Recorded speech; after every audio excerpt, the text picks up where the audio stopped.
سلام خوبی؟ خوب هستی؟ من دیشب زنگ زده بودم گفتم میخوام بیام گوشی بگیرم. خلاصه دیگه پولامو جور کردم اومدم بگیرم دیگه گوشی. متاسفانه دلار رفت بالا گرون شد در 15 تومن. دلار چرا تو به گوشی داره؟ دیگه رفت داره دیگه گرون میشه. آخه من خودم فیچالسته بودم خیلی خیلی خوب باش من میرم پول جور میکنم میام. من اصلا خلاص. وای داداش جان قرض کردم اومدم. وای 1 ساعته اومدم دیگه. به خدا دوباره دلار رفت بالا شرمنده ام من. در 15 تومن رفت روش. 15 تومن به این صورت سر 1 ساعته سر بالا. تو دیوانه پسندری مگه عزیز؟ ای کاش ما تو چیزهای دیگه اینقدر زود پیشرفت میکردیم میرفتیم بالا اینقدر زود.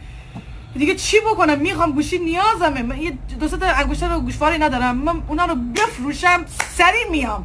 سری میام. همون 4 پرکال طلام دادم. گوشی رو بده من برم. دیروز دیگه نمیدونم دیر وقته الان اومدم جان. من خودم تو شوکم شرمنده دلار رفت بالا. ده چقدر شرمنده هستی تو عزیز؟ چرا تو شوک هستی؟ دیگه تو چرا تو شوک هستی؟ چقدر شده پول گوشی؟ یه 20 تومن رفت روش. 20 تومن رفت روش.